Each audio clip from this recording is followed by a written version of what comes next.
Hi, everyone. That's What G Said podcast host Gino Bacola here, and you hear a lot on my show about Cindy Carava, full-service realtor, but I realized you've never met her, so I wanted to introduce you to Cindy Carava here. We're over at Coldwell Banker. And Cindy, what made you want to get into real estate? Well, actually, Jack and I have bought and sold a lot of homes over the years, and we really like being able to take a home and redoing it, almost flipping it. We've had a lot of fun over the years doing it, so it really sparked my interest in wanting to actually get my license and do it for a living. So what services do you offer?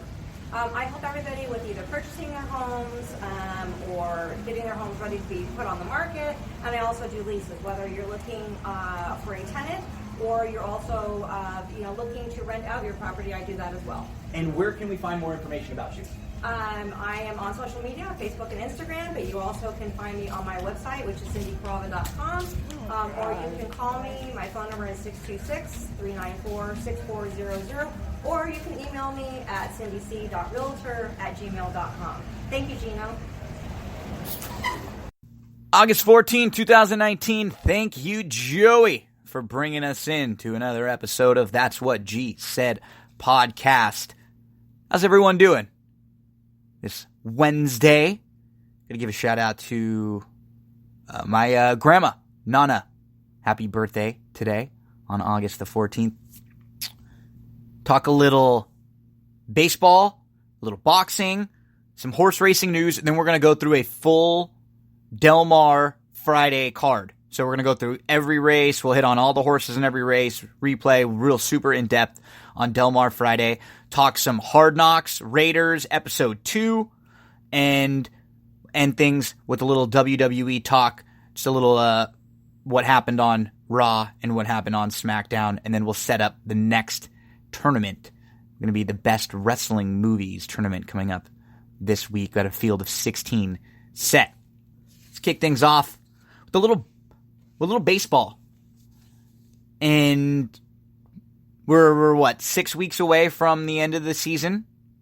We have things really starting to take shape now. Let's just kind of take a quick look through the standings over in the American League. The Yankees right now, they're the best team in baseball. They're 81-41. They've won 7 of their last 11 games. Well, they've actually won 7 games against the Orioles. They've won 5 in a row. And they've just, feels like they've played the Orioles a million times. They've just been beating up on Baltimore over and over. But the Yankees have really pulled away in the division now.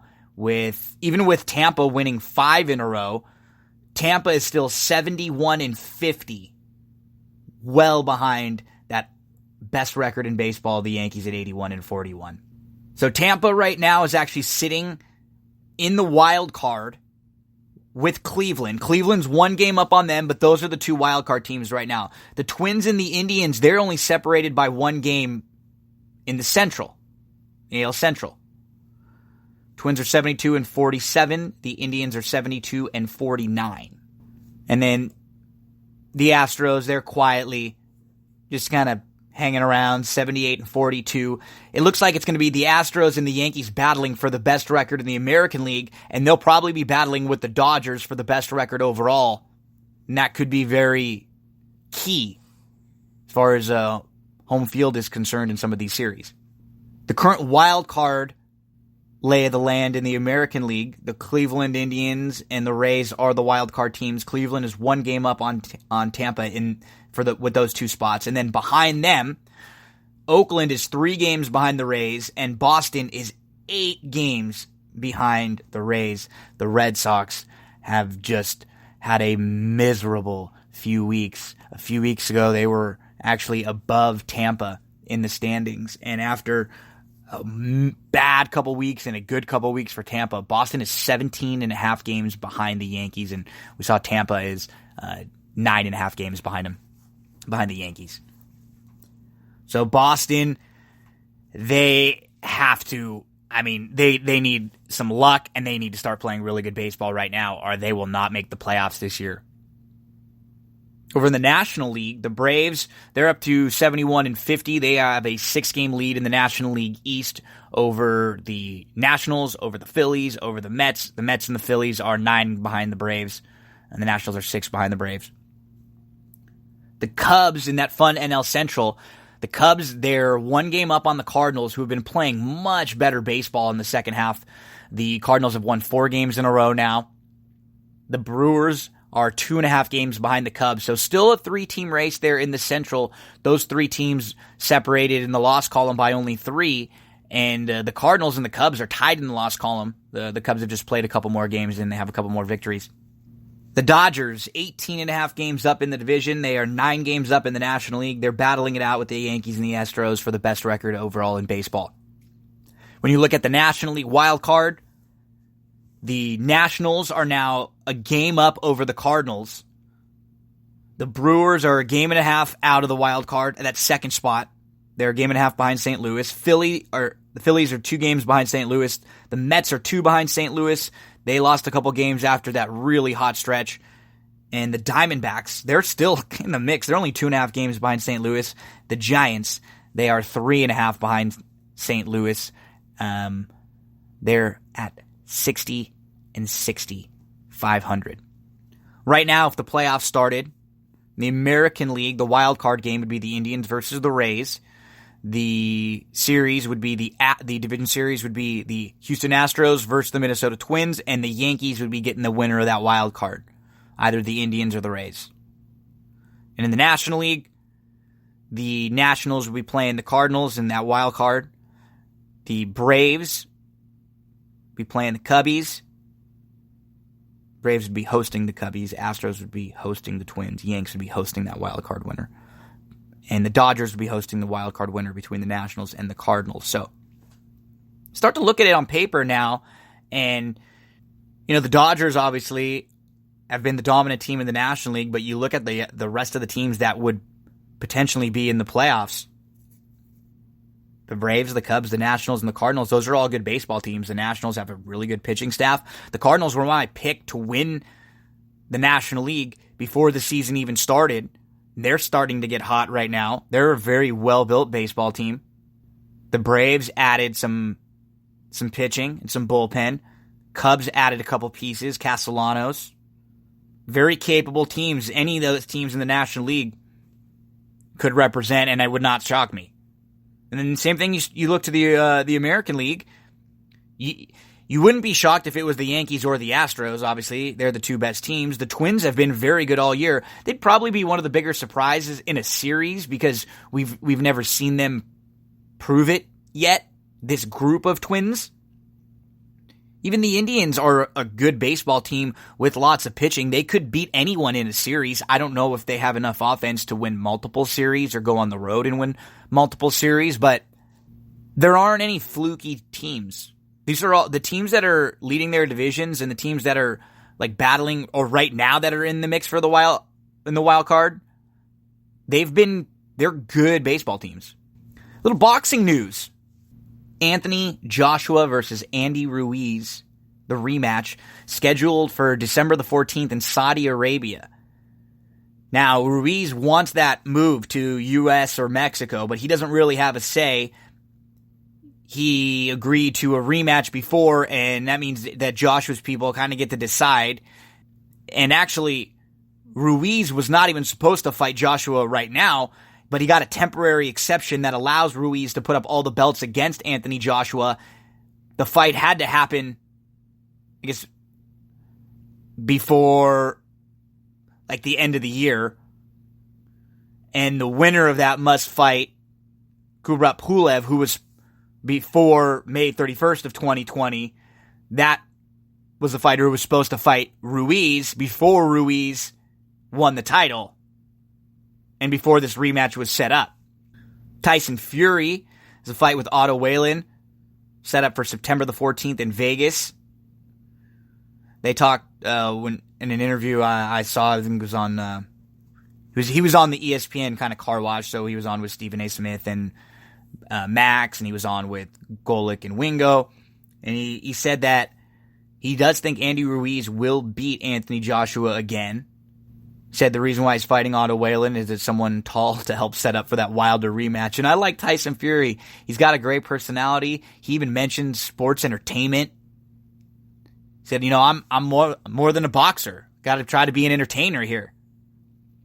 I love this group of heavyweights right now. With Wilder, with Fury, with Ruiz, with Joshua. A lot of personality, a lot of difference in really these four now that Ruiz has kind of thrown himself into the mix after the upset of Joshua.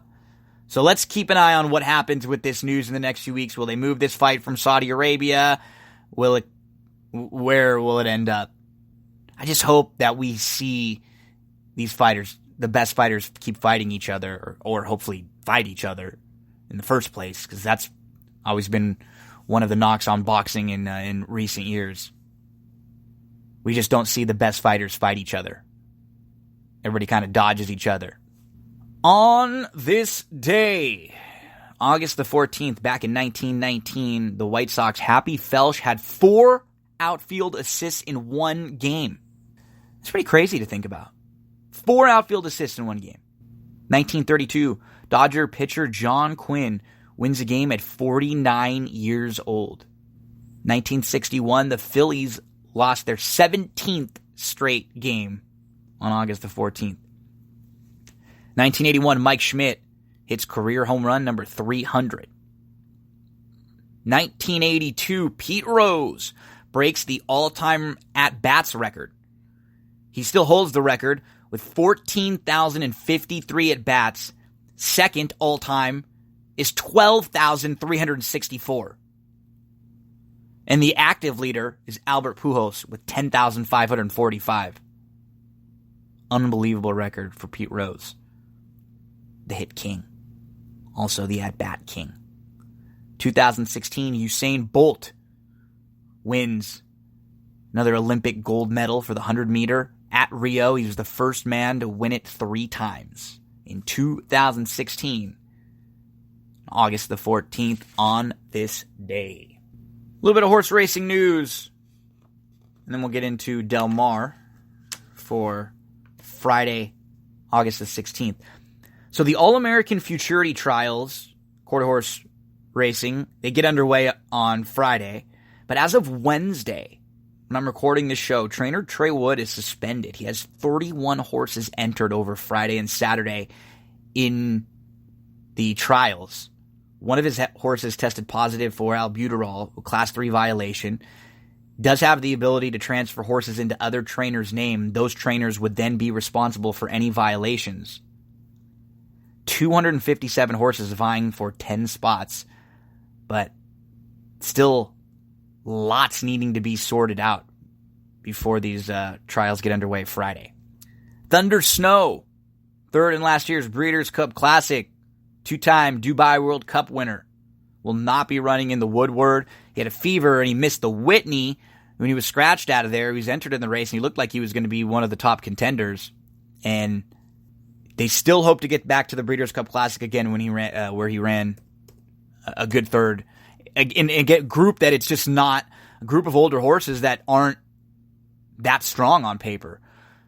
On the next episode of That's What G Said, we'll be doing a Saturday Del Mar breakdown where we go through the races for the Pacific Classic on Saturday and some of the undercard races, and you'll see that it's just not the strongest group for a major graded stakes race. So Thunder Snow, if he can get in the starting gate for the Classic, he'd have a big shot just getting in the mix. Jerry Hollendorfer, he's filed an action against Golden Gate, contesting the track's decision to ban him. He won a ruling that lifted a similar ban at Del Mar, so now you've seen him with his horses running at Del Mar. Prior to the ban, Golden Gate vigorously and persistently recruited him to race at that track at the upcoming meet. I mean, this has all been very fishy. I have not liked it one bit. I was lucky enough to be a part of an interview on the Mike Abadir show, the show that I co-host with Mike Abadir. Go give it a listen, subscribe, check it out. And we interviewed Jerry Hollendorfer. I say we because Mike did all of the interview. I was on remote, so Mike kind of took it over to make sure that we weren't kind of cutting in and out. And Mike did a great job, and it was a really nice interview from Jerry because he's generally someone who, when you interview him, before a race or after a race, he doesn't really give you a whole lot about his horses or not, a whole lot as far as emotions are concerned. But it's a little different because he feels like he was completely wronged. And now, with the decision by Del Mar, that has kind of given him the confidence to go and fight these other bands. And he'll start with Golden Gate, where he's the winningest trainer of all time. I mean, Jerry Hollendorfer has literally made the races and racing cards go up in Golden Gate for years. I'm sure before they were told that he can't, that like he said, before they were told to ban him, he's literally getting begged by them, hey, can you keep your horses here? Don't go running in Santa Anita or Del Mar or other places. Like, we could really use the entries. So let's hope that they give Hollendorfer the opportunity to run, because I just do not like the fact that he was singled out. Someone who, with such a track record, all-time great, it didn't feel like there was enough for him to get treated this way. So let's see if things will turn at Golden Gate as they did at Del Mar. Let's get into Del Mar for Friday. Get your past performances out. Let's go to race number 1. So we're talking Friday, August the 16th. At that late 4 o'clock post time. And we have an 8-race card in here.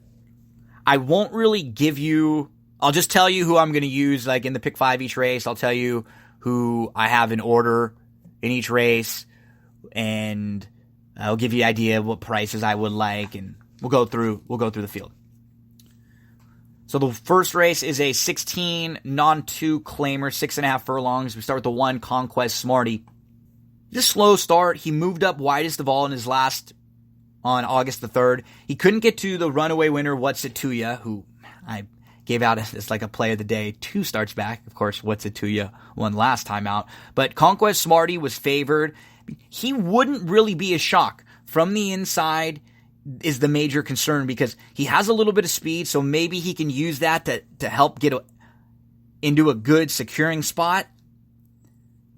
But he was at 5.5 last time out. He has previously performed well at 6.5, 2 starts back, which when he broke his maiden at the 20. I mean, that was against a group I think he was just a lot better than. I wouldn't talk you off Conquest Smarty, who's now coming into the Ryan Hansen barn. And in particular, if you're playing, exactas and tries and supers, I think he's a must-use in the bottom of the exotics, but I'm going to play against him in the win end. Really because of the inside. If he was drawn to the outside, I think I would really like his chances. With his versatility, he could sit and kind of stay in the clear, but I feel like he's going to be forced a little bit. The 2, Duke of Fallbrook, took back out of a tight spot. He dropped back to 6th of 7. He closed a bit. He just missed 3rd. It was okay. He's a couple lengths behind Conquest Smarty. I guess I'm just not as big of a fan of that race overall, because the 2 horses that I'm going to be, really using on top and keying in this race do not come out of that race. So Duke of Fallbrook, I just see him as more of an under in here. The 3, Irish Ballad, he was mid-pack. He was in between horses. He kept to the inside. It was a fine win at Los Al. Again, that was just breaking his maiden for 20. I think it was a race that set up pretty well for him, and I'm going to make him prove it right here back in his first start against winners. The 4, Surfside Sunset, he was your beaten favorite last time out. He was back to last. He was outrun a bit early. He started to get going late, but it wasn't really too impressive. He was beaten length and a half. I'm a little cold on him in the win end too. I could just see him as the type of horse who's late onto the scene and picking up a minor award. I like the 5 in here quite a bit. Big Barrel. I would be shocked if he's anything close to that 20-1 morning line. He feels like he should be like 4 or 5-1 in here. I mean, even when just like playing off like numbers and figures, why would he be so much bigger price than everyone else in here? I mean, who has like crazy big figures and numbers that you would be scared of? So Big Barrel's going to come down in price. He just never really seemed comfortable in between horses in his last start against a 50 starter allowance. I'm willing to completely just toss that race just because you could tell a lot of times with horses early on in the race, if they don't feel comfortable, boom, give them an excuse. Just put a line right through it, especially if it's a horse that's not going to be a heavy favorite or a horse that's going to give you a little bit of value. Don't look at the 20-1 on Big Barrel, and if he's not 20-1, say, well, he was supposed to be 20-1 and he got bet down. Sometimes lines are just off. You have to make the line on your own. You see a horse that's 10-1 and you go, oh, wow, I'm going to bet this horse. You have to know sometimes that they're not going to be 10-1. So Big Barrel's June 14th, Calbred Maiden Special Weight win. When you look at most of these horses, they have wins at the maiden 20 level or low level maiden wins. And he actually has a maiden special weight win, albeit it was a Calbred maiden special weight win, but the horses that he's been running against weren't bad. Melbo, who was second in the June 14th race, hasn't run back. The third place finisher, Play Money, has run back twice. He's finished third in both of those starts, and he's actually improved in both of them. I think Big Barrel's going to get a nice trip in here. I think the 6.5 is a really good distance for him. Sometimes he gets a little bit outrun at 6 furlongs. There isn't a ton of speed in here. There's a couple. He should get a nice trip, third, fourth, just a few lengths behind. Big Barrel. Put this one on top and use him in your pick 5. War Union, the 6 horse. He broke on top. He battled for the lead with the long shot. He was on even terms for a half mile. He just couldn't go on with the horse that ended up battling with him early on, and that long shot outfinished him. War Union looks like more of an under to me.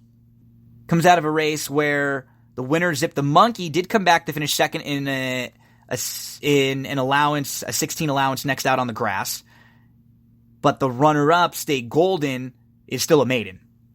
We get to the outside from War Union, and that's Seahawk Wave, the number 7, who I think is the logical favorite in here. And I'm not going to exclude him from any of the exotics. He just missed last out, was beaten in nose. Now you get the slight cutback. He broke on top. He sat just off from the outside. He moved to the lead at the top of the lane. He had to battle, but he put away the other speed. He opened up 2 lengths, but he just couldn't hold off Trapper Peak. It was a tough beat. He just got nailed. He doesn't really have to improve a lot out of that race. If he just runs the same type of race, he's going to be right in the mix again. He has speed, and he's the fastest horse in this field, I believe. You look up and down. I just don't think anyone's going to be quick enough to go with him. Might get a little bit of pace from Irish Ballad. You probably get a little bit of pace from Conquest Smarty from the rail, and you'll probably get a little bit of pace from War Union. But I think with War Union coming out of those a little bit longer races and Seahawk Wave coming out of some quicker sprints, it might be Seahawk Wave on the lead or just sitting in a great spot like he was. Maybe he's just right off of War Union pressing as he was last time out. He's going to be really tough in there in this spot. Big impression. Just going to watch today. He's making his first start since October the 26th. He's a first-time gelding. He takes the blinkers off. He won his debut, but he just hasn't shown anything since. Those races were against a little bit tougher, but with so many things to worry about, he's had slow starts, and now he takes the blinkers off. Now he's going to cut back to his sprint again, and the layoff to deal with. To me, just a horse to watch this time, and we'll see how he runs and maybe be playing down the road. 7 Oxen broke the maiden at Los Al last time out, but was well defeated. A couple starts back by Conquest Smarty, the horse who he defeated in his win on July the 13th. 7 Oxen was first, the second place finisher. Came back to finish 11th next out and was beaten 9 3/4 lengths. So I just don't know how good that race was. Probably wasn't very strong in comparison to a couple of the others when he got beat 9 lengths by a common rival in the race before. So 5 and 7 we'll use in the exotics. The 5, Big Barrel, would be the horse to bet if he's, floating up or over 5-1. Seahawk Wave, absolutely the horse to beat. And I'll use those 2 in your early pick 5 to start. Let's move on to race number 2. I really wanted to talk some Saratoga Friday also, but the problem I have with wanting to talk Saratoga races really early in advance and get these podcasts out so everybody could have like a day or 2 to listen to them before the races is that there's a lot of times when the rain will get in the mix, and I don't want to have to worry about, breaking down these grass races really in depth, going through all the trips of turf horses, and then the races get taken off the grass. I was going to do that on Friday, and it looked like it might rain a little bit, so We'll see. Hopefully we can get when they have the Travers card next weekend, we'll definitely do a really in-depth Saratoga look. And we'll talk a little Saratoga for Saturday on the next episode of That's What G Said, because I hope to have an interview with Darren Zocali and Brian Monzo. We're going to talk a little bit about wrestling, SummerSlam, and maybe we'll get a pick or two from them at Saratoga where they play the races a lot. Let's get to Del Mar Race 2. Friday, Race 2, 5 furlongs on the turf course. These are 3-year-olds and up, Calbred, optional 20s. Let's start with Executive Cat, the 1. He's getting back to the grass. His grass races, he's had 3 of them. They haven't been very good. In his dirt start last time out against 20 claimers, he had a good start from the outside. He was always within a length. He always looked like a winner. It was a really solid effort. Now you have to wonder, can he transfer that form over to the grass? And can he do it from the inside when he has to deal with a lot of other speed to his outside? And I'm just not sure if he's going to get the type of trip needed to win this race. You'll get a price on him, but I will be going elsewhere. The 2, Zipper Mischief. He was a good winner last time out. It's tough to really knock his victory. He flew early. He opened up 3/4 a length. He put away the horse that pressed him, and he opened up, and he didn't let any of the other closers even get into the race. It was a pretty nice W. That was on August the 8th. He's coming back on August the 16th, so he's going to be back in 8 days. And he's going to step up and face better, and he's going to have to deal with other speed. Like, you look to his inside, Executive Cat's probably going to have to show some speed to get away from the rail. And you look to the outside of Zipper Mischief, and he's going to have to deal with, Tiger Dad. Tristram Speaker isn't exactly slow. Tribal War Chant, JT's ATM, all have speed. I just think it's going to be a little bit too tough to ask for Zipper Mischief, wheeling back quickly, having to deal with other speed, having to face winners for the first time, and all of that. Off of a long layoff, too. He's coming back quickly. He hadn't raced from October to August, and that was a big win. And a win when you're showing speed throughout. It wasn't like a win where you're kind of just sitting and falling in. Like, he ran hard all the way. In a small sample size, with horses that have run back in less than 10 days, they have not done very well, the barn. So I'll look elsewhere. Tiger Dad, he looks like the one to beat in here. He broke out. He bumped a bit. He was up to third. He was 3 deep pressing. He moved to the lead at the top of the lane. It was a really solid second, and that was his first start since January. Now, the difference between Zipper Mischief and Tiger Dad, they both coming off a long layoff, but that was Tiger Dad's first start against winners, and that was back in July, on July the 26th. So he's had a couple extra weeks to recover from that race versus Zipper Mischief, who's coming back in just the 8 days. That's why I would prefer Tiger Dad over Zipper Mischief, and I think he can sit a little bit. Tiger Dad's really quick, though. He might be the speed of the speed, and he might not even try to sit. But I think he can press and maybe come just slightly off the pace if need be. With a little bit of time between races, he could improve in the second start since January. Maybe not bounce like horses who run really big races and then have to come back quickly. Tristram Speaker, the 4, he makes a lot of sense in here. I think he's going to be tough to leave out of your exotics. They'll try the grass for the first time. The dam was a 2-time winner on the turf. 5 of the 7 siblings tried the grass, and 5 of them won on it. So there's a lot of grass in this pedigree, and in the direct part of this pedigree. And he ran well last time out. He broke on top. He pressed from just off in the 2-path, and he was inside. Then he was in between horses. He tried hard all the way. Debut winner who was quick on the synthetic at Golden Gate. Now they get to the grass. Super logical. Won't leave him out of most exotics. Sir Eddie, I'm going to make my top selection. If you look at Sir Eddie's grass race, and just overall, he's not really the type of horse I would generally play on top when you see that he's 1 for 17 with 6 seconds and 3/3. He's 0 for 9 on the grass with 5 seconds and a third. But I really think this race is going to set up very well for him.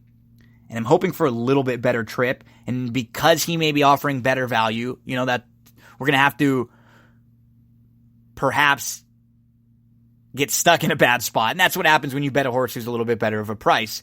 But with the trip, he can win this race. And let's go back to his last grass start. It was on May the 17th. He completely missed the break. He was 10 off.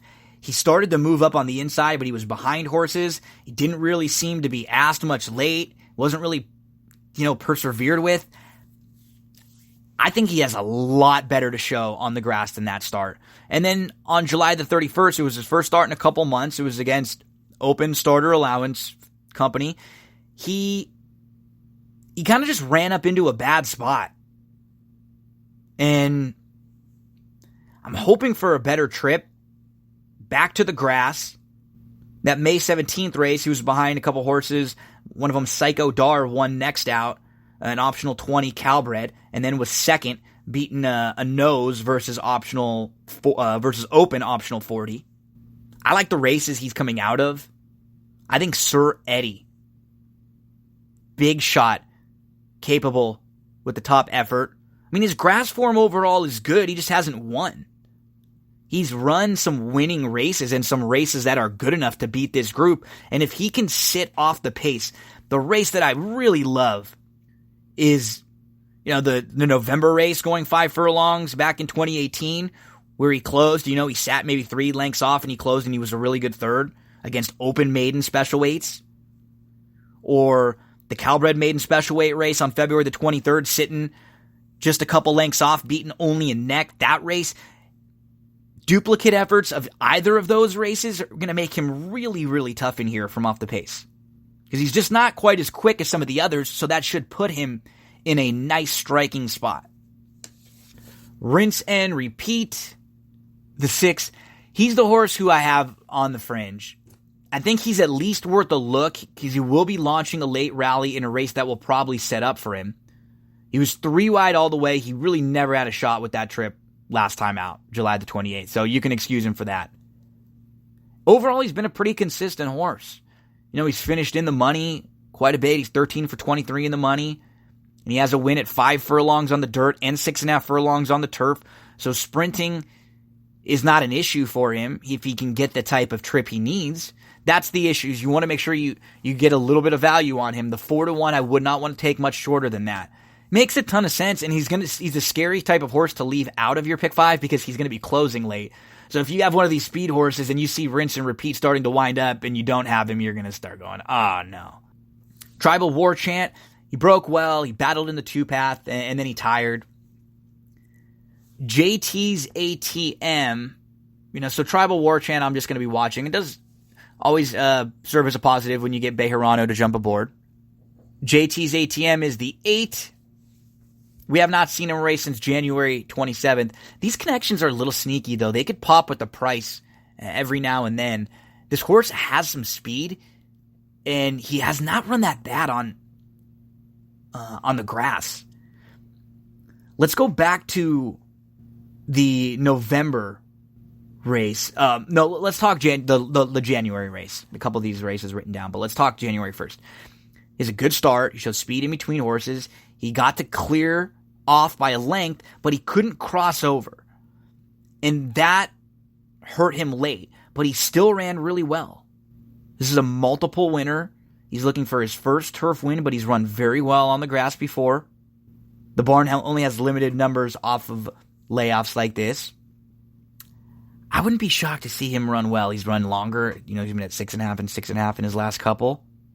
In that November race, going 5 furlongs on the turf at Golden Gate when he's able to sit a little bit, if he can show that he can sit and work out a trip, that's the problem, is with his outside draw, he's going to get parked. And that's why I don't love him on top in here, but I like him more as an underneath and maybe a horse to use on one of your early pick 5 tickets. So the way I have this race is with the 5 on top. I feel like he's going to get the trip. So we have Sir Eddie. I think 3, 4, 5, pretty tough to leave out.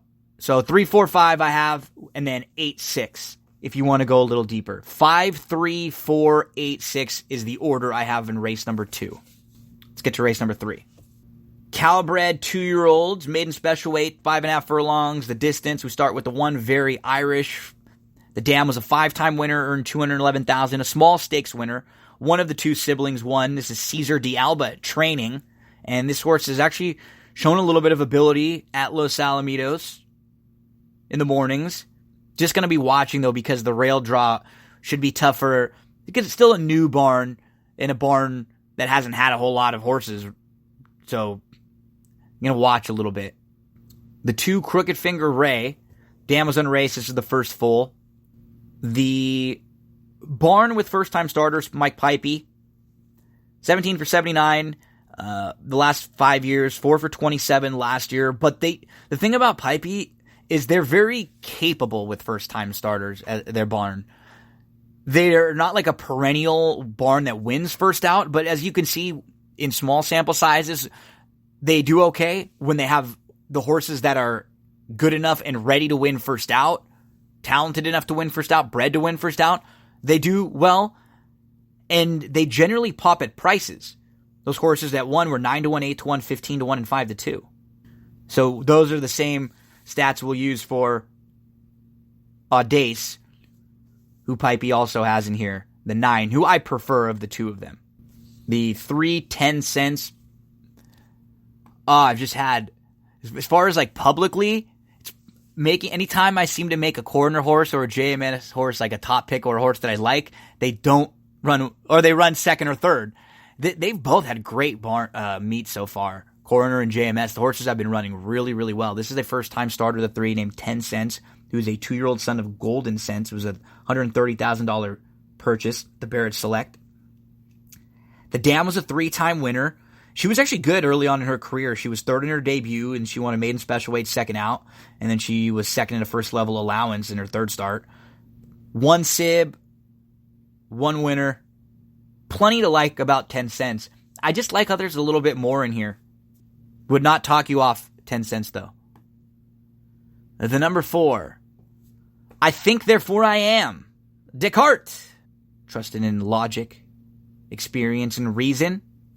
Descartes is the 2-year-old son of Square Eddie out of the dam inscription. The dam was just 1 for 13, and the only full that has run so far is 0 for 1. And this barn is 0 for their last 20 with first-time starters. They did have 5 top 3 finishes with those firsters. Brickyard Ride is the 5. First-time starter for Craig Lewis, who's just a little bit better with horses after they have a start or two. The dam was a 4-time winner, earned $96,000, 3 siblings, 2 winners, including Big Barrel, who we actually have as our top selection in race number 1. Nice bet. Bejarano takes the call, though. Probably a horse we'll watch, maybe play back next time. Cleveland Cat is going to be really tough. The only horse in the race has actually run a good race, and there's only 2 horses in here that have any experience. Cleveland Cat, in his debut, he broke in a bit. He was outrun. He was 15 lengths back early on. He was just well behind the field. Then he angled to the middle of the track. He closed really well. He went from like 15 lengths out of it to like 7 1/4 back, but he passed every horse but one. So he finished 2nd behind next out winning Big Returns. Big Returns was actually put up via DQ in the graduation stakes. Out of that July 20th race, there were 3 next out winners. One of them, Big Returns. The 4th place finisher, Club Aspen, won a Calbred maiden special weight next out. And the 5th place finisher, Vegan, won a Calbred maiden special weight next out. So Cleveland Cat has the experience. With a better start, he doesn't have to be so far back. Maybe this horse isn't a stone cold closer. DeSormo keeps the faith. Coming out of a very live race where he finished behind a next out stakes winner, albeit Big Returns was put up in a bad DQ, but he finished in front of 2 next out Calbred maiden special weight winners at this level. Cleveland Cat going to be very, very tough in here. Capital Reef, the 7. Broke in a bit, was outrun 15, started to read the notes for Cleveland Cat. Capital Reef was shuffled from the inside. He lost to Bam Bam Again, and Bam Bam Again was 7th in the graduation. So just to give you an idea, when you're comparing races, Cleveland Cat lost to a horse who came back and finished 2nd and then was put up to 1st in the graduation, and Capital Reef was well beaten by a horse who was then well beaten in the graduation. So I think Cleveland Cat is just coming out of a much, much better race than Capital Reef. That's why I would would be against Capital Reef and just want to see a little bit more from this long shot. First time starter, the number 8, Tap Back. 2-year-old son of Einstein. The dam, tap, tap, you're it. The dam was just 1 for 12, produced 2 siblings to race, 1 winner who won his debut at 2. But the barn is just 2 for their last 14 with first-time starters. They did have a win at the meet at Del Mar. And Tap Back does have a couple wins over this surface. We'll go elsewhere. Audace, the 9, the other Mike Pipey first-time starter in here, lures Drayden Van Dyke. The dam was a multiple stakes winner who earned $449,000. 7 siblings to race, and all 7 of them have won for Audace. So it's been a very productive dam. Bold Roberta. Now, do have a little bit of a concern with, you see a gap, what looks like maybe 1 missed work from July the 5th to July the 25th, making the transition from Los Alamitos down to Del Mar. But since then, you do have 3 Del Mar works, the 25th, the 31st, and then back on the 9th. I'm going to have Audace 3rd in here, and I think really, really top-tier contender. And to round out the field, Mainframe Judy. You get Pratt, you get Peter Miller, who have both had just a great meet so far. Miller is 4 for the last 12 with first-time starters with 2 seconds and 2 thirds. He has 2 winners at Del Mar. Training really well over the surface. Mainframe Judy. The dam was 1 for 12. 3 siblings, though, all multiple winners, including a couple who earned over $200,000. Nihilator was a 5-time winner, $240,000. Jess I Am was a 5-time winner, $268,000. Lots to like about Mainframe Judy. I think he is the one to beat Mainframe Judy. And 6, 10, 9 is the way I play race number 3 with Cleveland Cat on top of Mainframe Judy, on top of Odd Ace. I would single Cleveland Cat likely on 1 pick 5 ticket. I would also play those 3 back on another ticket. They make a lot of sense. But if you want to play 1 ticket where you can go deep maybe in all the other races, I think Cleveland Cat's going to run a big one in the 3rd. If you hear some snoring in the background, I have my Boston Terrier Bug who's been sitting right next to me while recording, and she's fallen asleep. I hope that I'm not boring you all, because it seems like I'm boring Bug if I've knocked her out to sleep and snoring. Let's get to race number 4 at Del Mar.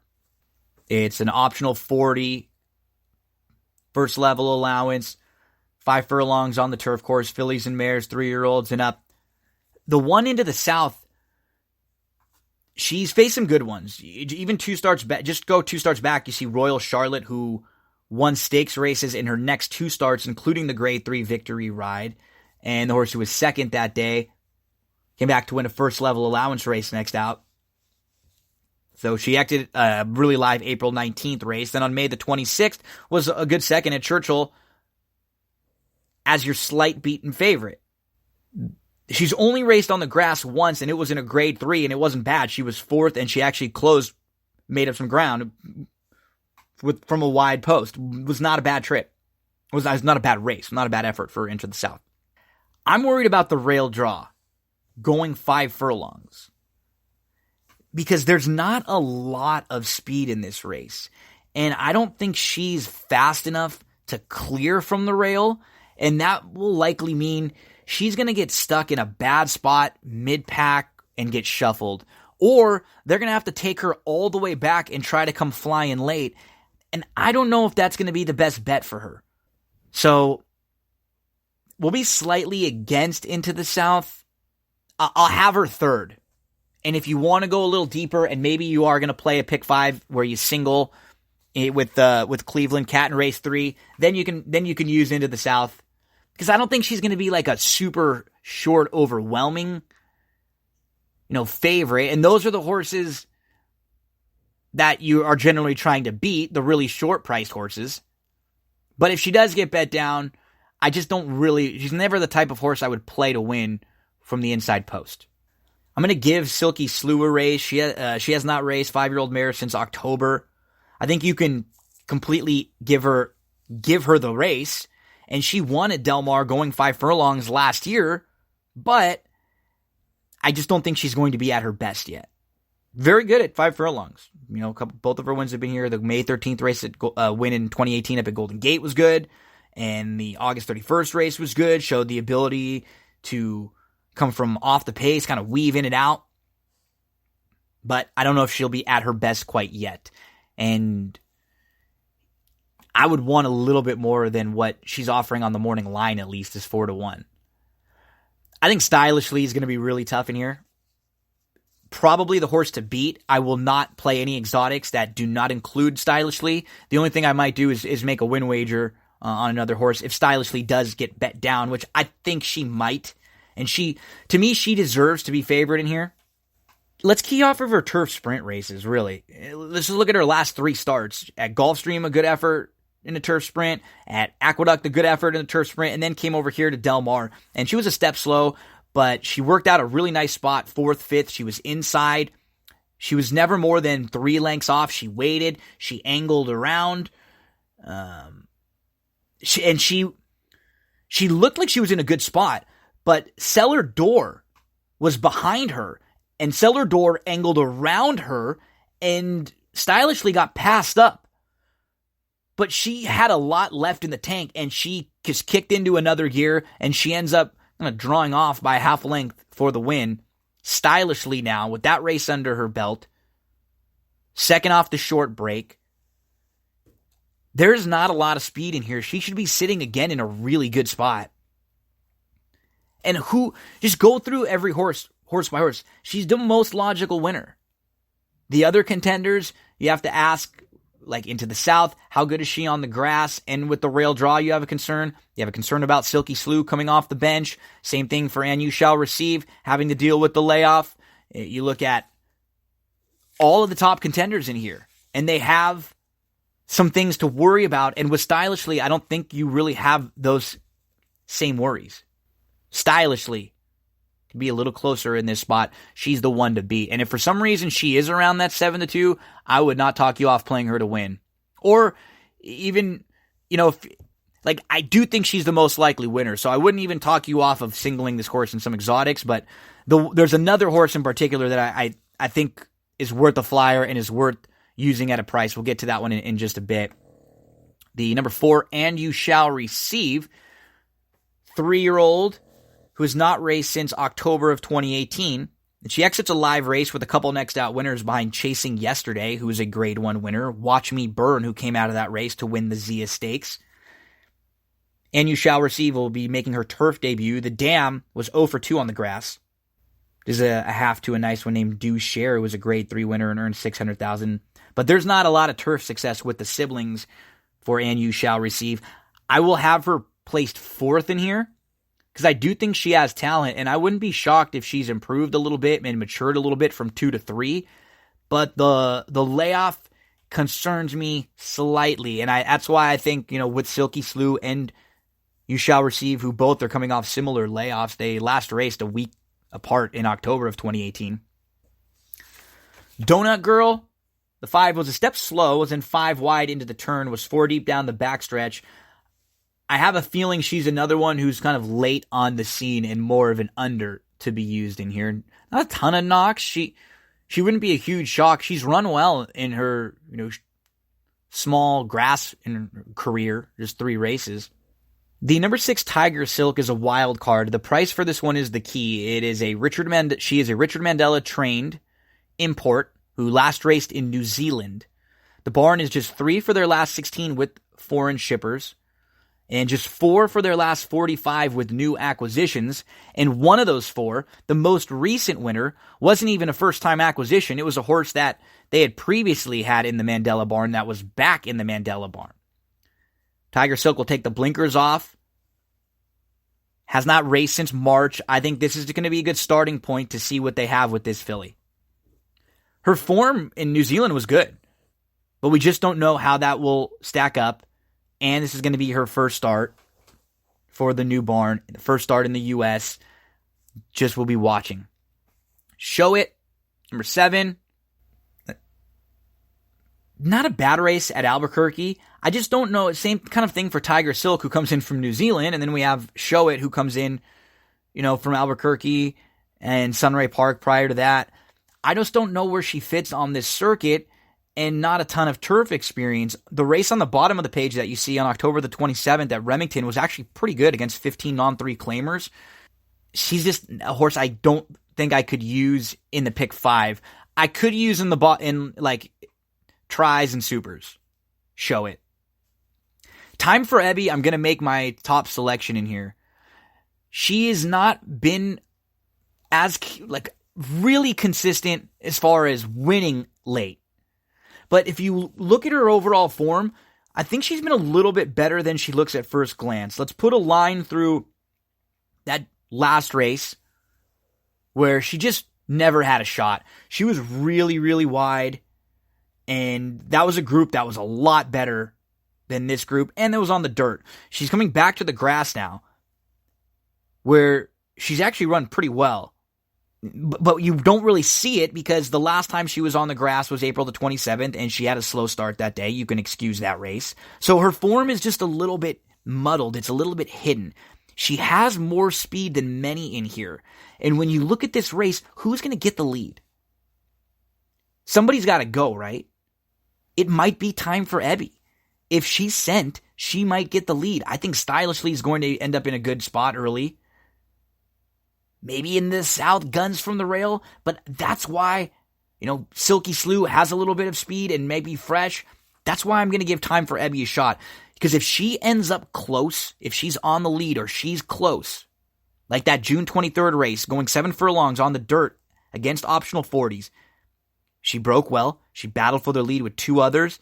She was 3 deep. She put away those other 2 and she drew off. She would be very tough to pass if she's close to the lead and she's in contention. Cutting back now. She's 1 versus 40 claimers at Del Mar, 5 furlongs on the turf. She's capable of winning at this trip. Exactly. Time for Ebby. Gonna make her the top selection. She's 8-1. If she is over 6-1, let's play a win wager. But let's use her and Stylishly in all of the exotics. Those 2 in all of your pick 5s, and then maybe you're gonna play another pick 5 where you are 1, 3, 4, 8. I mean, you look at the 2, if you want to go a little bit deeper, but I would have the 1, 3, 4, like the 3 and 8 as your top 2 and everything. 8, 3, 1, 4, the way I have it in race number 4 at Del Mar. Let's go to race 5. 6 furlongs. These are 8 claimers. The 1, she's lucky that way. The barn is 0 for their last 29. This particular mare is 0 for her last 16, and she has not hit the board in her last 13. Watching your races, you just could not find a lot of excuses for why she would turn around and improve today. The 2 Rizzy's Honors has some speed. She broke on top in her last start. She was back to second. She was a length up. She loomed up. That was going 5.5 furlongs at Los Aldo. Now she's going to have to go 6 furlongs, where she's only been 1 for 23 overall. And she's 0 for her last 11 races. The horse that she finished in front of did come back to win next out at Los Alamitos, the 6,250 non-winners of the year. She does at least exit a good race, and she beat a next out winner. And you have to think she's going to be in the mix early on. Rizzy's Honors. Copper Cowgirl. She is 0 for her last 8. And I think the same can be said for her. Last time we saw her, she was pulled up and walked off, and that was back in April. I'm just going to use this as a total race to watch of hers. Party Hostess, going to be really tough in here, the number 4. You go back to her last couple races on July the 14th at Los Alamitos. She bobbled pretty bad. She went down to her nose. I think that's a legitimate race you can put a line through and excuse. Going 5 furlongs, she just never really had a shot, and she was favored that day. She got bet. We back to June the 30th where she won 3 starts back, and then on the July the 26th, last time out, she just completely missed a break. She dwelt. She stood in the gate. She was 15 lengths behind. She kept to the inside. She moved up well for a very nice third. She beat 2 rivals today, the 2 horses that are lined up to her outside, Mama's Kid and Red Livy. Party Hostess looks like the one to beat with Bejarano aboard. Mama's Kid, I'm not going to talk you off her. I actually have her picked 3rd in here. She is over her last 19. The jock has not won a race this year, Pena, 0 for 37. But she took a big shot last time out. She was challenged she was challenging at the top of the lane all the way up to second before fading. That was going 6.5 furlongs. Now she cuts back to 6. She has speed and enough speed to just get herself in a nice position. The races at Ruiz are not that bad, and if you look, they were behind some productive winners and some next out winners. Mama's kid. Sneak her into your exotics at a price. I love when a horse looms up, takes a shot, and then fades, and then is going to cut back a little bit. She's got to have just a little more bottom on the cutback. The 6 Red Livy looks like the speed of the speed in here. In her last start on July the 26th, she opened up 3 lengths early on. She tried to slow it down. She just got tired early on in the stretch. That was going 6.5 furlongs. She faded. The cutback's going to be a major positive, as we saw back in July, on July the 13th, going 6 furlongs. When she's able to clear, she's tough. And she beat the 12-5 non-winners of the year. Red Livy, I have picked second in here. 4, 6, 5, my top 3. The 7 Spectacular Storm, to me, I just need to see another race on this circuit. Feels like she's going to need a little bit cheaper because her best work came at Losal in the evenings. Ruby's gone again. She looks like a pace factor, at least. I'm just not sure how those Riolito races are going to stack up. She's fresh. She's been off for 5 months. She did win 6 of her last 10 starts, so she's in good form last we saw her. The problem is that good form was back in March, and it was at Riolito, so we don't know how it stacks up. At least she has enough speed to perhaps put herself in the mix early. Bragging Rights is, I think, the opposite. She will be trying to launch from well off the pace. She's a capable winner, but I'm going to be giving her a race too when I look at the work pattern. She last raced on March the 3rd. She has a work on April the 4th, then not another work till June the 9th. Then she's off from June the 9th to June the 19th, so 10 days in between. Then from June the 19th to July the 7th, so you have almost a month there off. Then from July the 7th to July the 23rd, you have off. And then July the 23rd to August 7th, it looks like there was another missed work in between. So I don't know if they're getting her ready to crank back to win right away, or maybe they're taking it a little slower with her. She could get the setup, but I don't know. That race she comes out of, Cinnamon Twist won a 10,000 claimer next out. Sturdy 1 has won 3 in a row, a 12-5 allowance, a 12-5 claimer, and then another 12-5 allowance. And what's tough about Bragging Rights, she's coming off a layoff for a barn who's not very good off this type of a layoff. She's never really had a layoff. She debuted in October of 2017, October 19th. She was 3rd. She was claimed out of that race by Sherlock. Or she was claimed out of that race by Sadler, excuse me. She then ran back for Sadler December the 29th. So the most of a layoff she ever had was between October of 2017 to December of 2017. 2 months. 2 months and 10 days. Since then, she's been a steady diet of racing. So we don't really know if she's going to respond off the layoff. Just Beheld, the 10. Or excuse me, Brooks All Mine is the 10. Just Beheld is the 11. Let's talk Brooks first. Don't want to forget Brooks All Mine. I have her 4th in here. Her last 7 races, you look at them, she just is not beating a whole lot of horses at home. She's 4th of 5, 4th of 6, 6th of 6, 8th of 10, 6th of 6, 7th of 8, 4th of 6. But those races were against better horses. Plain and simple. And if she runs like a lot of the similar races that she's been running, she should get in the mix and she should work herself out a nice trip. I think she has a little bit of tactical speed that she's shown in the last couple starts. She could at least put herself in a spot where maybe she falls into a nice trip. If Ruby's gone again, it's flashing speed. If Rizzy's honors, flashing speed. You're probably going to get some speed from Copper Cowgirl. I think that sets it up for, Red Libby you're going to get some speed from.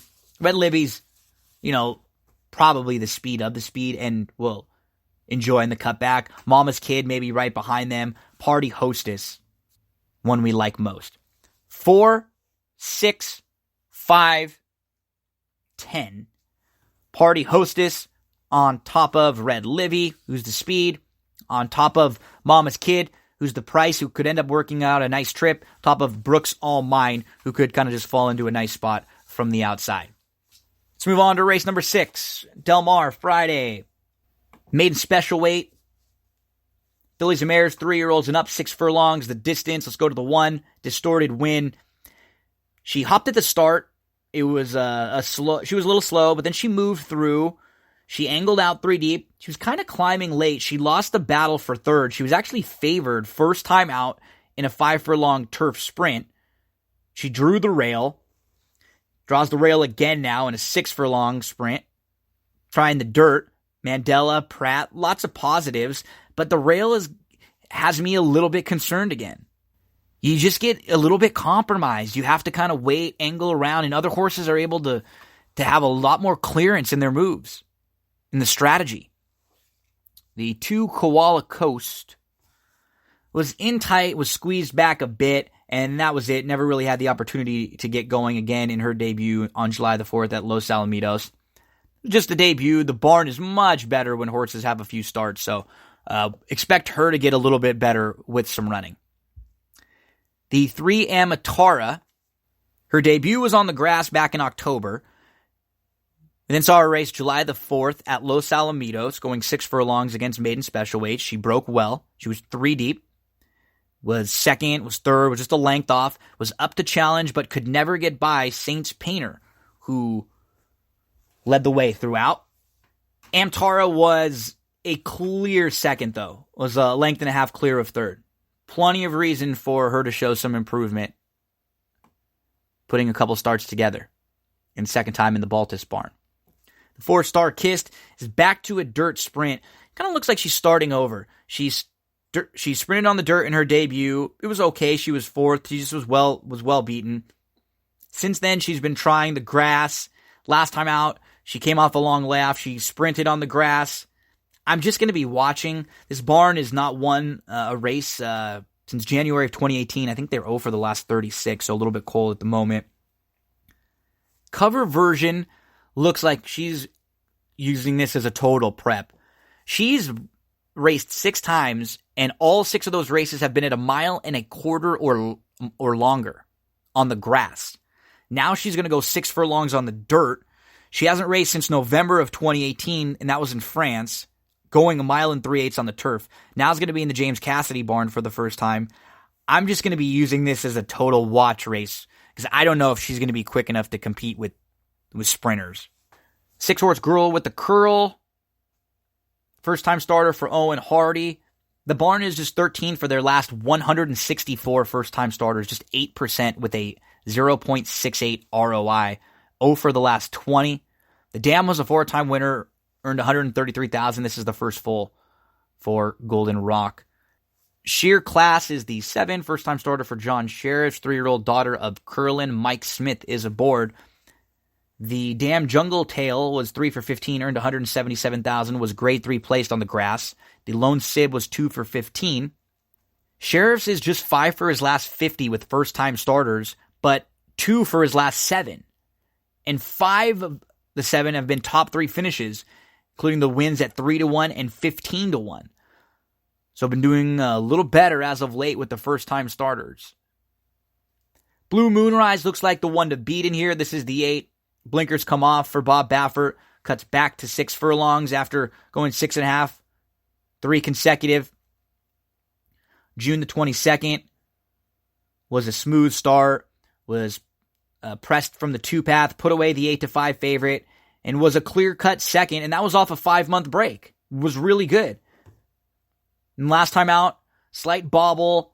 It hooked her wide, and then a few lengths off. She moved up to second within a length before she faded. She just couldn't show the type of speed she, I think, normally wants to show.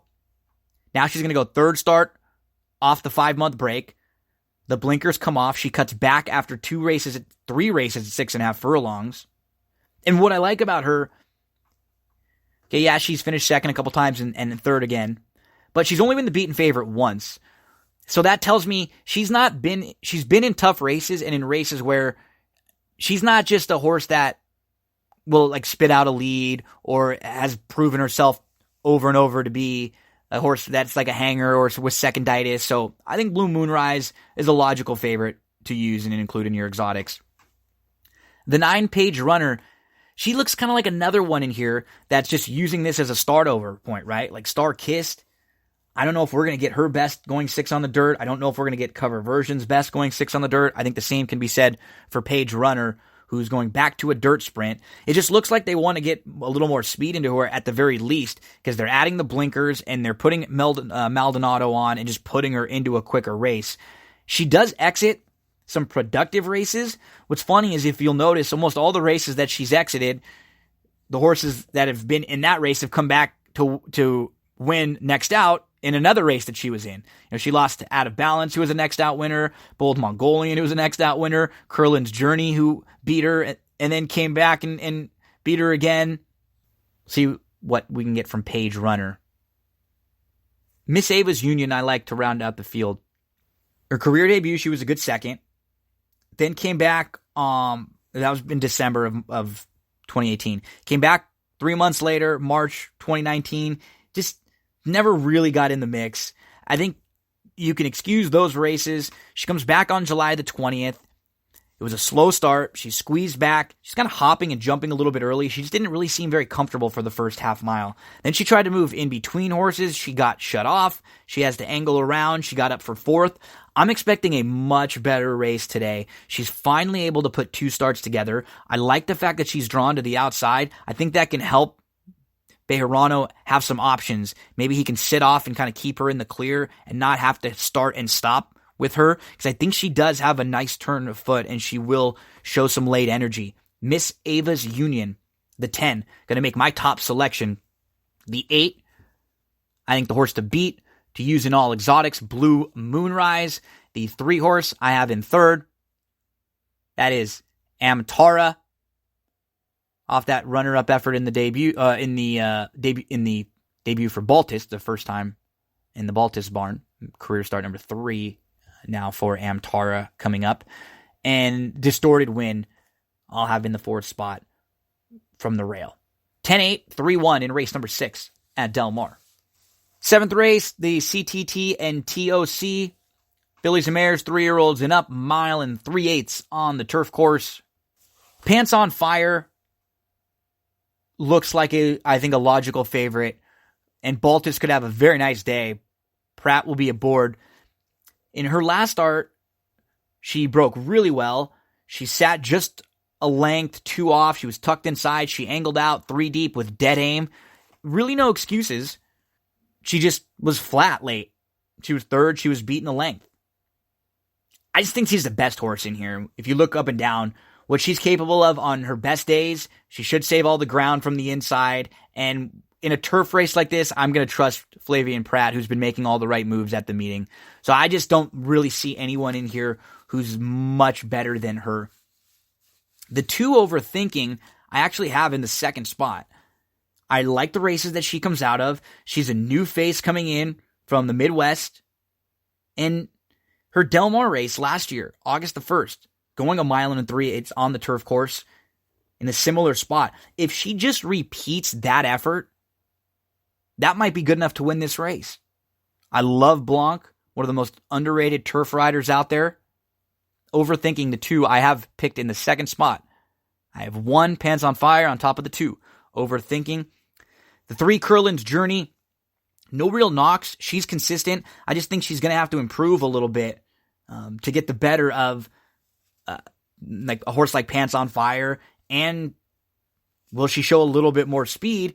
Because on paper, it does look like Lost in Translation is going to be able to have things all her own way up front. And that's the 5, Lost in Translation, who gives Baltus a very strong hand in this race. She's looking for her 3rd win in a row. She beat Calbred Optional 20s going 1 mile on the grass. Then she stepped up. She beat open optional 40s going a mile and 3/8 over this turf course here at Del Mar, wire to wire. Again, she looks like she should be the horse to catch and to beat. Lost in Translation. Going to be very tough in here to run down. The 4 Siberian Iris, I actually have picked in the 4th spot. She was bumped around a bit early. She was squeezed back. She stayed inside all the way. She was showing good energy late, and she was 4th, and she was not far behind Mirth. Anna Pavlova for Drysdale. Just going to be watching this one today. I need to see a little bit more from her. Didn't see enough in her races to think she's going to improve. And then Mirth. I feel like this is just a bit too far for Mirth, who has had the lead and moved towards the front 3 straight races. She feels like an under type horse for me.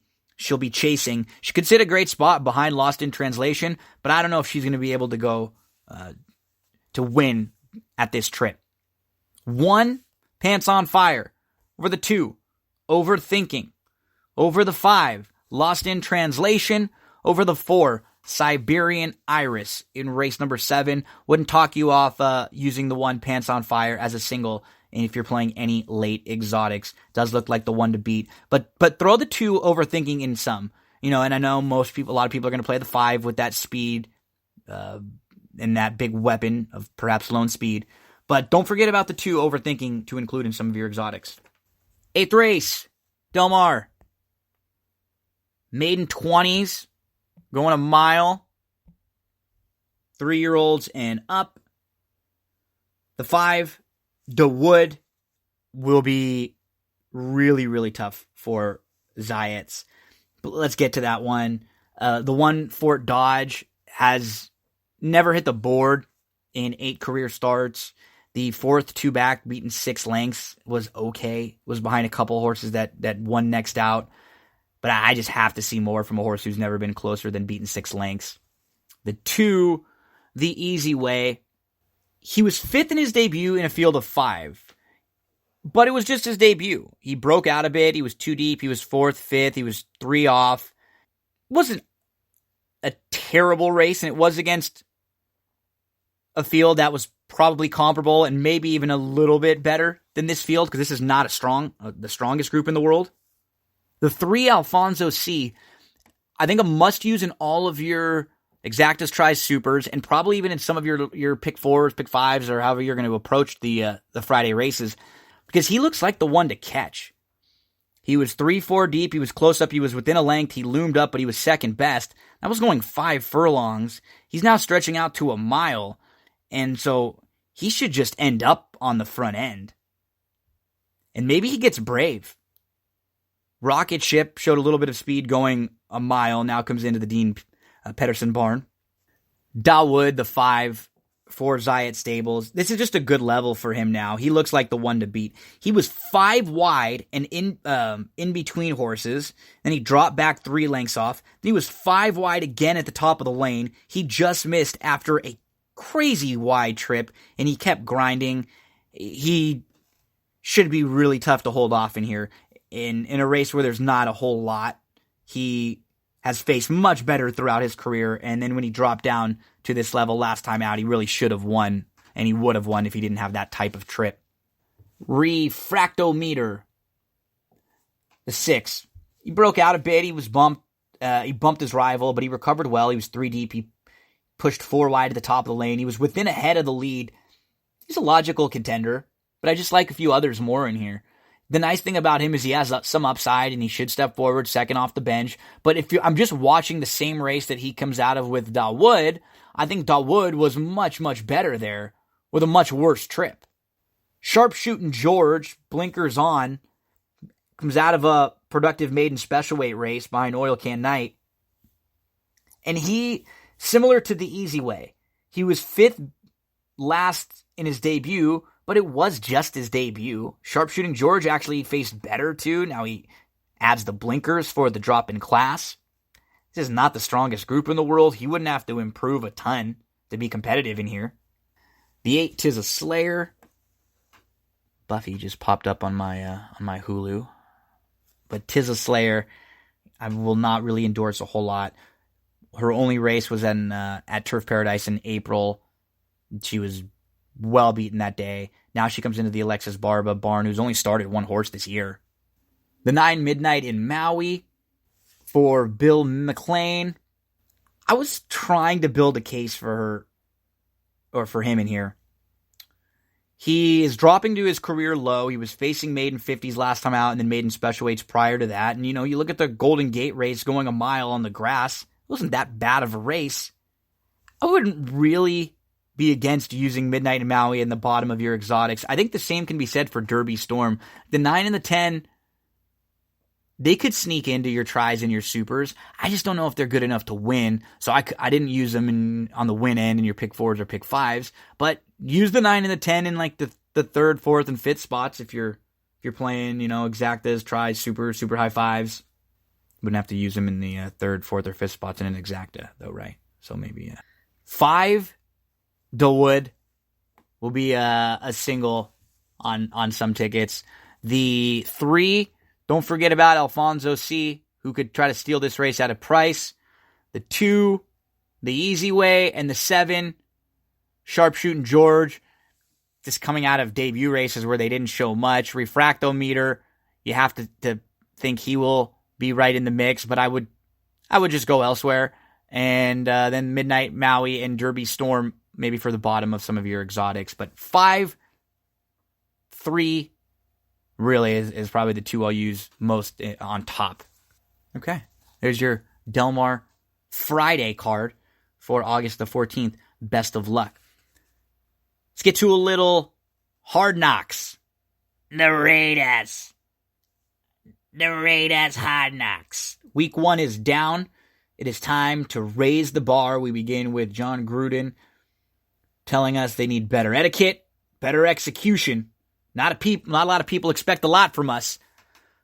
And, well, as we quote, we may say a bad word or two in here because they do cuss quite a bit on Hard Knocks. It's time to stick your foot up somebody's ass, is what John Gruden says. And here comes the opening. 6 days out from their game with the Rams, Gruden's using the Rams as an example of a team that had a massive turnaround. Because remember, just a few years back, the Rams were not good. The only difference is, as soon as Sean McVay came in, McVay made an immediate impact, and they were a good team and a playoff team, and then a Super Bowl team last year. And the Raiders, they didn't have that kind of year 1 success with Gruden. The big topic, the big issue, Antonio Brown, and that's what is going to come up a ton through this episode. His feet, the blisters, the burns. He has mentioned that his feet look like they were circumcised. You could see these blisters and this dead skin just peeling like all the way off his feet. He was training and he tried the cold therapy afterwards, and he was not wearing the correct feet wear. His feet swelled up, blisters. He now leaves training camp. We were introduced to undrafted rookie wide receiver Keelan Doss, who's from Alameda. And he moves up a notch on the depth chart with AB out in training camp. And what the coaches seem to like about him is he's asking questions. He has a really good one-on-one with Gruden. He's asking questions of his coaches in the drills. Gruden has some big compliments for Doss. And we see his roommate, fullback Alec Ingold. Keelan Doss seems very well liked. They're joking in the big meeting about him with the girls, and now he's a local guy from Alameda, and everyone's going to come out, and how many tickets does he have? You can tell that the quarterback, Carr, likes Keelan Ross also. And Carr comes off well on this show. He's having a good time messing around with Jonathan Abram, too. He treats the young guys well. He just seems like he's a good leader. He has fun. He keeps it light.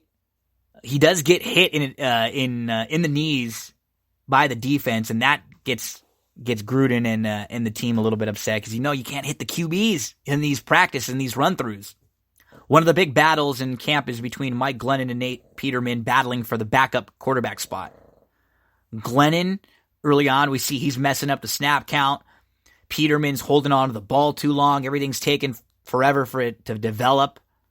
Gruden is just asking and demanding more energy from the both of them, who don't really seem like the leaders. I mean, when you compare them from just like their personality to Carr, they're very quiet guys, don't say a whole lot. And Gruden is asking for more from them. One of the team meetings, we then see a karaoke sing-off, kind of an a cappella, no music sing-off. Rookie wide receiver Hunter Renfrow comes up and sings Lean on Me. He is just awful. He gets booed. And then rookie DN Max Crosby, he comes in with a nice R&B rap song. I couldn't even figure out which song it was, and he did a much, much better.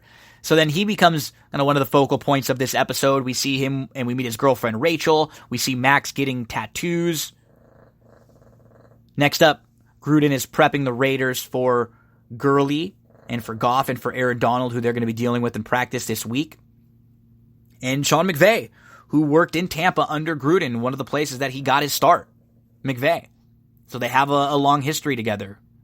The first look at the scrimmages between the Rams and the Raiders, we see a lot of Raider mistakes, and Gruden knows they have a lot of work to do. Edge rusher, top pick, Clelin Ferrell, was getting chewed out because he's kind of getting beat up a little bit, and he's making some excuses, and that's not what you want to do, is make excuses right away. You want to take responsibility even if you're getting beat up.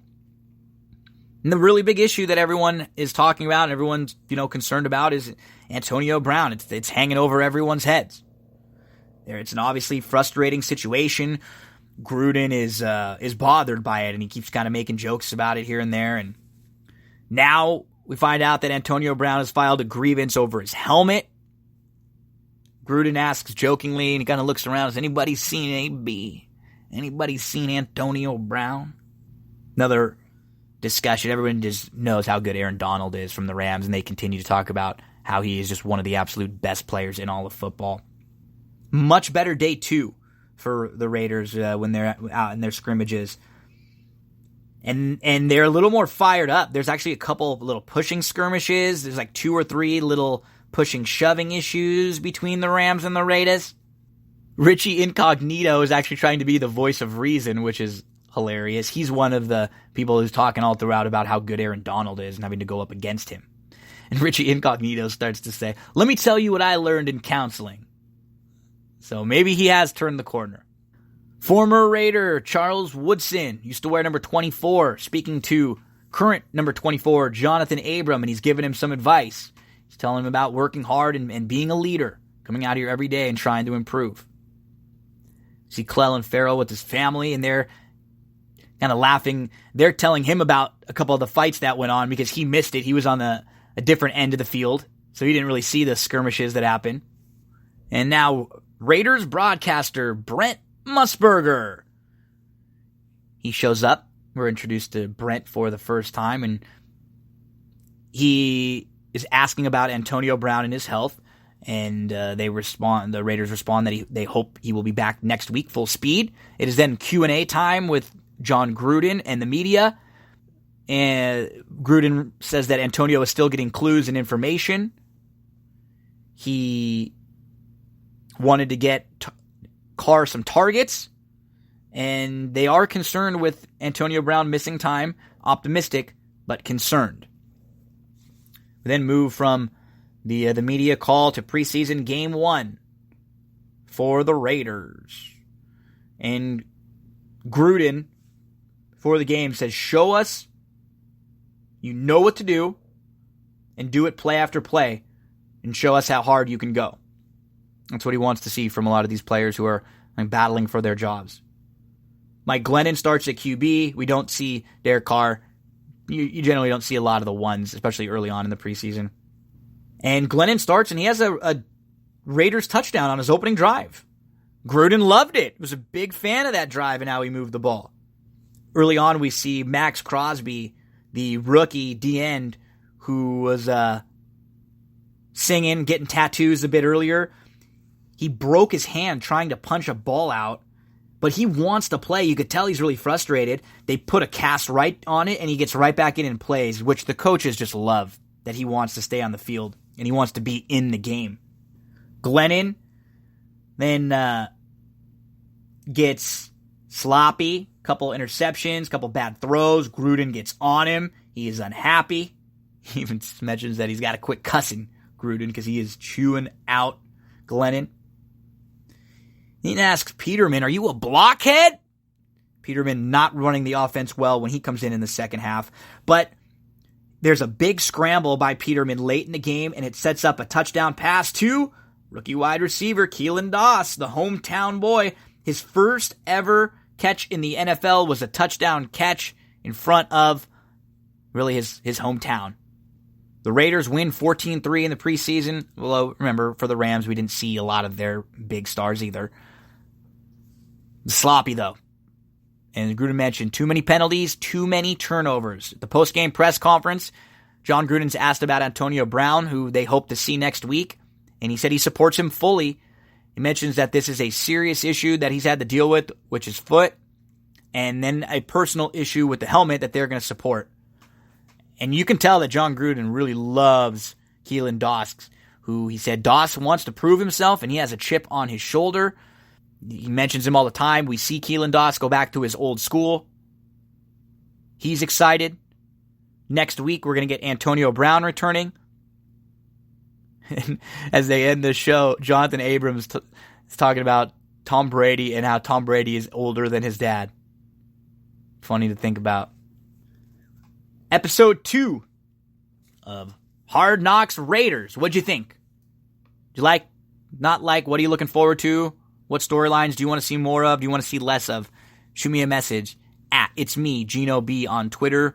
Shoot me a message on Facebook or on Instagram, G Bacola. Little wrestling discussion. We are coming up on our next tournament for best movies, and we've had all the best sports movies so far. We've gone through best baseball movie, Major League, best basketball movie, Hoosiers, best golf movie, Caddyshack, best hockey movie, Slapshot, best soccer movie, Bend It Like Beckham, the best animated Disney movie, The Lion King. Now we're into best wrestling movies. Here are the movies. Now, with wrestling, won't get as big of a group as maybe we did in football, or as we will for football, or we did in baseball or basketball. But I think the group in the 16, most people probably know like 10 of these movies at least, and that is what ends up in a good bracket and in a good contest like this when we have all the polls. So I didn't have any of the documentaries, because you could do a whole group alone on documentaries, right? If we were going to have Beyond the Mat and Wrestling with Shadows and Resurrection of Jake the Snake, and then we could go on and on and on. So we're going to keep it into actual movies. The Wizard, Takedown, Legendary, Paradise Alley, Ready to Rumble, Body Slam, The Wrestler, the old version with Vern Gagne in it, No Holds Barred, Fighting with My Family, Reversal, Nacho Libre, Foxcatcher, Win-Win, Man on the Moon, The Wrestler with Mickey Rourke, and Vision Quest. Those are your 16. Get on over to Twitter. That's where we're going to have all the polls, and vote at It's Me, Gino B. Vote in the polls. Let's close things out with a little Monday Night Raw and Tuesday SmackDown recaps. Monday Night Raw, we'll save a lot of the SummerSlam discussion for hopefully the next episode. Let's talk Monday Night Raw. It opens up with Seth Rollins. He thanks the fans for helping push him far enough to beat Brock Lesnar. They came alive, and that helped get him over the top. AJ Styles and the OC interrupt Seth. They congratulate Seth, and AJ challenges him. He wants to prove that he's a better champion. So they have Rollins mentions that he used to respect AJ. Not anymore. They make a match for later on that evening. AJ versus Rollins. They do have a handshake, as AJ kind of teases the club and the OC maybe coming in to help beat down Rollins. The Street Profits are backstage. They're hyping up the AJ Rollins match for later. Angelo Dawkins is hungover after partying all weekend. Sami Zayn enters, talking a little trash to the Street Profits, but Sami, they kind of trick him into talking trash about Samoa Joe, and then Samoa Joe ends up standing right behind Sami, and Samoa Joe challenges Sami, pushes him down. We get a mention for the King of the Ring tournament, which returns next week. I'll mention who's in the King of the Ring at the end of the recaps. Match Samoa Joe versus Sami Zayn. Sami attacks Joe early. Joe takes control quickly, puts in the Coquina clutch. It looked like we were getting a babyface turn for Joe, but then he quickly cut a promo on the crowd after. He said he will never forgive the fans. Kind of goes back heel. And I'd read afterwards that mainly this was done because they just didn't want to get Sami Zayn to get cheered in Canada. They knew that they kind of set him up to as Samoa Joe to get cheered, and then immediately they let Joe turn right back on the crowd. Miz versus Dolph Ziggler. Miz is rocking his Toronto is awesome shirt. Ziggler is not in his ring gear. He's selling his injury from the night before where he got speared by Goldberg. He's holding his stomach. He said he's not medically cleared to compete. He's doing a good job selling and whining and blaming Miz on everything. Blaming everything on the Miz. He then attacks the Miz from behind. The match starts. Ziggler versus the Miz. Quickly, Ziggler taps out to the figure four, so Miz beats him. And then Ziggler does the same thing he did the night before. He gets on the mic again after getting beat down. He begs for more. Miz comes back. He hits a skull-crushing finale.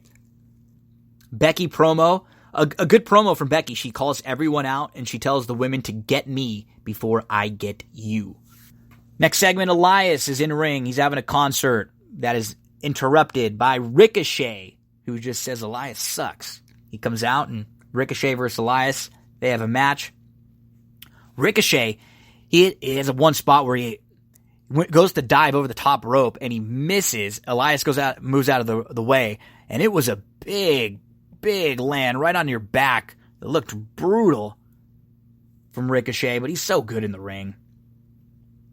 Sunset flip off the top rope. He pinned Elias, but Elias' shoulder was up, and the announcers were really selling the fact of a ref mistake. So I wonder if they're going to have some kind of Elias interaction with Ricochet again coming soon.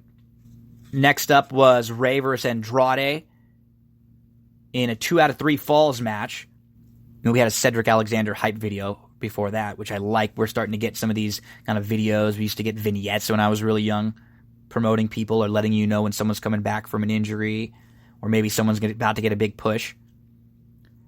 Rey versus Andrade match starts.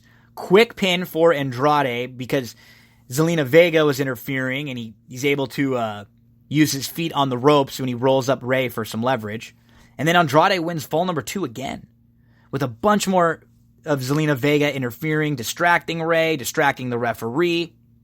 Stone Cold comes on to promote his new show, and he puts over Seth Rollins, and Stone Cold does a great job because he doesn't feel forced when he's there just to promote his show. He feels like he's there to talk about Seth Rollins, and he doesn't really talk a whole lot about his show. It's always huge when you can get someone like Stone Cold, because there's not that many that have the type of clout with the fans. People genuinely trust Stone Cold when he talks. They listen to what he has to say. He hasn't come out and cut like so many BS promos over and over and over again, like a lot of the old legends have, to where we know he's not really just shilling things all the time. Mysterio is backstage, and he is interviewed. He talks about his future and his family, and you get some of those maybe it's time to retire kind of feelings for his discussion, but this can be a little turn for the veteran Mysterio now. Does he have to just a different storyline instead of Rey just coming out and wrestling? At least we have a little something now. We get more Street Profits backstage hyping up the show. A Drew McIntyre interview next. He mentions the match that's coming up with Cedric Alexander, and then we have Drew McIntyre versus Cedric Alexander, and this was a really, really good match, and it feels like a push coming for both of these guys. I like what they're doing. I felt after Raw and SmackDown like there were a lot of wrestlers who are heading in the right direction, who the crowd and the locker room and maybe the creative are getting behind. You could definitely see some new faces that might be getting some opportunities now with Paul Heyman and Eric Bischoff in the mix, with Paul Heyman reportedly having a much bigger say in what happens on Raw and Eric Bischoff that way over on SmackDown. So just an awesome match with Drew McIntyre and Cedric. Go back and watch it if you haven't seen it. Next up, it's Robert Roode versus No Way Jose. Roode beats No Way Jose quickly. There's another one. Like on this episode alone, we're seeing a lot of the Street Profits.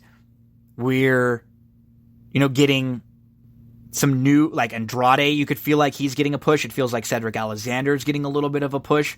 Drew McIntyre got a nice win and he went. We get to see Bobby Roode out there again. So this is kind of some new faces, which I like. Heyman is then interviewed and he mentions Brock has been denied a rematch for the Universal title. So what will happen next with Brock Lesnar? A match between the Revival and Lucha House Party is interrupted by R-Truth and Carmella. They're being chased around by everyone who is following them, trying to get a piece of that 24/7 title, the 24/7 contenders, so to speak. The Revival end up becoming the co-24/7 champ for just a moment. Then it gets back to R-Truth. He becomes a 12-time champ. After the commercial break, backstage, Elias beats R-Truth. So now Elias is a 3-time 24/7 champ. You get a video package discussing the Roman Reigns angle, who's been trying to attack him with the car and the forklift and the falling objects. Natalya comes out. She has dislocated her elbow, so she has her arm in a sling. She's selling an injury, and she starts to kind of get a little emotional and talk about her dad and a dream that she had. And then, boom, we get Sasha Banks music. And Sasha Banks, we have not seen since WrestleMania. She comes out. She gives Natalya a hug, and then she beats Natty down. She takes off her purple wig. Sasha has the blue hair now. She throws Natalya into the steps. She really beats her down well. Becky comes out for the save. Sasha beats Becky down. She's talking really good trash to Becky. And it looks like we're going to get Becky and Sasha as a feud moving forward, which could be really, really good. And we're going to get heel Sasha, which I love. We have not seen heel Sasha on the main roster. She was so good as a heel down in NXT. A Viking Raiders squash match. Not a whole lot to say about that. Next was a women's tag titles match with Asuka and Kairi Sane versus Alexa and Nikki. Paige was gone because she's getting another neck surgery. Hope everything is okay with Paige. She was one of my favorites. Alexa and Nikki retain. And so now Alexa and Nikki have beaten Asuka and Kairi. They just beat the Iconics the other night at SummerSlam after winning the titles just last week. And at least they have a storyline. If this is going to help get these tag titles on the show more often, then I'm fine with Alexa and Nikki having the belts, because the women's tag titles have just not been very prevalent for a while. Seth cuts a promo backstage, and now we have AJ versus Rollins. It's a solid match up until Gallows and Anderson interfere. They interfere. They start to beat down Rollins. Then Ricochet comes in to help for the save. And then Braun Strowman comes in to help for the save. So we assume next week we'll get a 6-man tag with Rollins, Ricochet, and Braun versus the OC, AJ, Gallows, and Anderson. That was Monday Night Raw. I thought a very good edition of Monday Night Raw. Tuesday Night Smackdown opened up with a Kevin Owens promo. Said he's done with Shane and now he's setting his sights on the King of the Ring. He had really great babyface fire. He was getting good reaction and he was really into it. And he wants that King of the Ring. And then Shane O'Mac comes out and interrupts him. And he fines him $100,000 because Kevin Owens attacked Elias at SummerSlam when Elias was wearing a referee jersey. After the interaction, Kevin Owens goes backstage to confront Shane. He throws a chair. I didn't like the way Kevin Owens came off caring so much about the fine. Once he started to act like he didn't care about the fine, I think that's what he's going for. You could tell they're kind of going for a Stone Cold type character with KO all the way down to the stunner that he's using. Ember Moon versus Charlotte was a fine match. Ember tapped out, Charlotte with the win. I just don't know where does Charlotte go next? And why have Ember tap out? It was fine.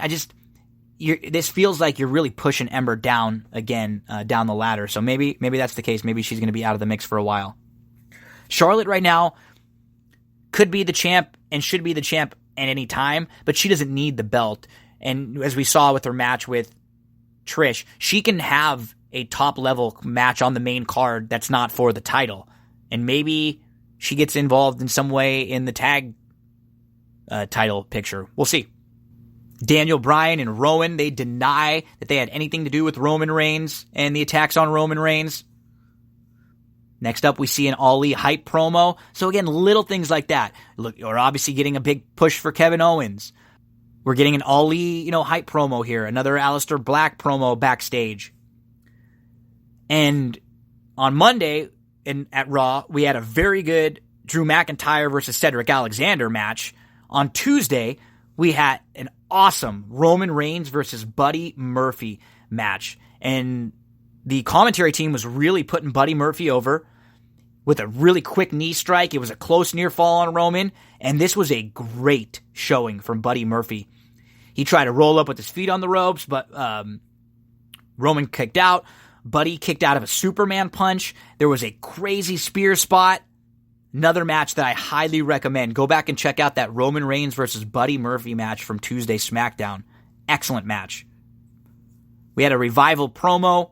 They talk about how they want to beat the New Day and they want to get out of the goofy world they were in with the 24/7 title the night before.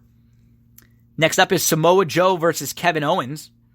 And this, I would love to see a feud with these two guys and maybe even a match where they can go 20, 25 minutes because these are two of my favorites and they're great on the mic and they're great in ring, really good workers. This was more to set up an angle and to keep the Shane McMahon, Kevin Owens stuff going and a lot. Samoa Joe gets the win, but it was only because Elias was in his ref shirt and he did a really quick count, really quick. So it wasn't a legitimate win over Kevin Owens. Still, I don't like Kevin Owens getting pinned at the moment. New Day versus the Revival to close things out, but Randy Orton came out and he said he wanted to be a part of this match, and he basically said, let's make this a six-man tag. So it was the New Day with Xavier, Big E, and Kofi versus the Revival and Randy Orton, and the Revival pin Xavier Woods for the victory. So it'll probably get some Revival New Day interactions again, and it looks like we're going to continue on with Randy and Kofi. And for King of the Ring, it looks like this is the group of 16. The King of the Ring tournament is going to start on Monday Night Raw next week. Remember the King of the Ring and how good and how much fun that was? Bret Hart. I mean, it was 1993 when they really made it a pay-per-view. They used to have the Kings and as like a live event. Remember, it was King Harley Race, King Haku, King Hacksaw. But this year, here are the participants. Cedric Alexander, Drew McIntyre, The Miz, Ricochet, Ali, Kevin Owens, Chad Gable, Andrade, Shelton Benjamin, Sami Zayn, Baron Corbin, Apollo Crews, Cesaro, Elias, Samoa Joe, and Buddy Murphy. And so a lot of these guys that we've seen recently start to get a little bit of a push. Cedric Alexander, Drew McIntyre, The Miz has been on TV all the time. Ricochet has been well. We're getting some vignettes for Ali. Kevin Owens obviously got a push. Chad Gable has a new look. We at least got some interaction with him backstage. Andrade has gotten to beat Ray a couple times. We've seen Shelton Benjamin backstage at least. Sammy's on TV all the time. Haven't seen Corbin. Cruz was on the SummerSlam pre-show card, kickoff show. Cesaro has been in the mix. We saw him against Aleister Black, kind of getting a renewed singles push. Samoa Joe, and then Buddy Murphy. Looks like he's maybe got the rocket behind him too. So I love this group of 16. I think you have to look at Drew McIntyre, Ricochet, Kevin Owens, and maybe Samoa Joe as like the four that have the best chance to win. And we're getting close to WWE making their debut on Fox. Friday, October the 4th, WWE will have their first episode on Fox 11. It will be the 20th anniversary of Smackdown. And announced for the event, The Undertaker, Hulk Hogan, Goldberg, Sting, Kurt Angle, Mick Foley, Lita, Trish Stratus, Mark Henry, Booker T, and Jerry the King Lawler. Some legends will all be back for that event. That's going to do it for this episode of That's What G Said. Thank you very much, folks, for tuning in. Really appreciate it. Set up for our next episode, just to give you a little tease.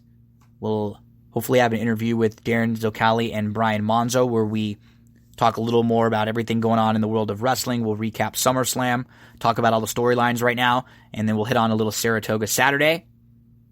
Going to go through the Del Mar Pacific Classic card. We'll hit on some of the big races for that. Also hit on a couple of the Saturday Saratoga races. we'll do the recap of Beverly Hills 90210, episode 2 for the reboot. We'll continue in on a little more with whatever's going on in baseball. Check in. And the fantasy football will start soon. I think I'm going to break them down by position. So on the next episode, we might start with running backs, go through all the running backs, kind of tier them, let you know who I expect to have good years, bad years, kind of give you a prep on running backs. Then we can do quarterbacks, wide receivers. We could probably do defenses and, kickers all together in one. Tight ends. We can probably do that even with the defenses and kickers. So, yeah, I'm going to start breaking them up, and we're going to start doing full previews because, man, football season's coming up. I'm starting to get excited. That will really change the dynamics a little bit of That's What G Said, because we're going to have a lot more content and a lot more shows. So thanks again, folks. Get to iTunes. Leave a nice 5-star rating and review if you can. Make sure to subscribe. We're on iTunes and Apple. We're on SoundCloud. We're on YouTube. We're on TuneIn. We're on Spreaker. We are on Google Pods. Everywhere you can find your podcasts. Joey, my friend, take it away.